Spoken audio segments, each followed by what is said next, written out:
So, the Panthers recently dropped episode 1 of The Blueprint, and today we're going to do a quick review. You're listening to Money in the Bank. So, going into this, I didn't really think much because every Camp Confidential, Blueprint, whatever they call it, is essentially all the same. It's going to be well put together. Obviously going to show the team in a more positive light. But there were things that I was looking for that I was able to find. And here's a few of them. Number one, we were able to get a quick glimpse of how this coaching staff is going to work on the field and how they look in live practices. And it was fun to watch. Deuce Staley is seemingly the best character of the crew in terms of just pure energy that he brings to the team each and every day. We knew that coming into this, and we saw it in the first episode of The Blueprint. He's one of those types of guys that brings the juice. He's the designated juice bringer to the club every day.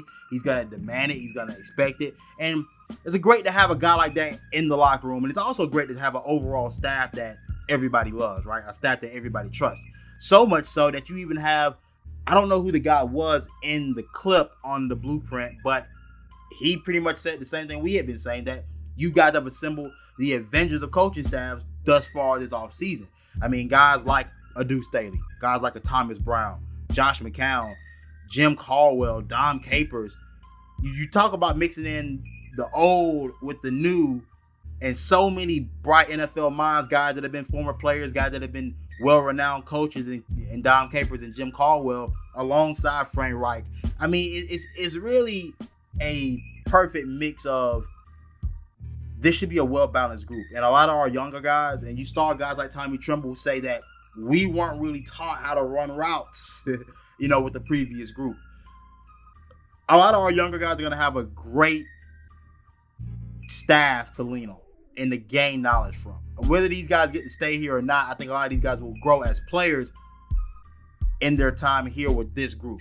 Now, here's the thing. The other thing we have to come to grips with is that this group won't be together long. Josh McCown was already getting looks as a head coach a couple years ago with the Houston job.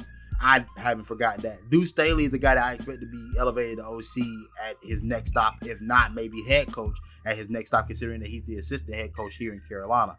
Thomas Brown, a guy that is getting his opportunity to be the OC and getting his chance to prove his worth and how he can operate in the NFL offense on a day-to-day. Look, this is one of those things where I'm happy. I can't do anything but it just exude more joy than what I've ever exuded before about this staff. I mean, having a staff that we all trust and having a staff that everybody seems to believe in is one of those things that you just don't value it as much when you don't have it. I think another thing that stuck out to me with the Blueprint was the talk about the history of this team and talking about the standard that's been set by previous guys that have worn this uniform. And I mean, we all know the history of this team, and for fans it means something because we've watched this thing for however long you've been a fan. That's how long you've watched this team grow, whether the highs, whether the lows. You've seen this and you've been a part of it. And obviously the players, these guys, they get drafted here. They don't necessarily love it. They don't necessarily have the love that we have for this thing. I think it's important to definitely restore the feeling in that building again. The previous regime, it felt like did everything it could to dismantle that and didn't want to acknowledge every single person that contributed to where the franchise had gotten to that point. And I think having that respect for the past and being willing to reach out to the older guys, and not that wasn't open, it just didn't seem like guys were.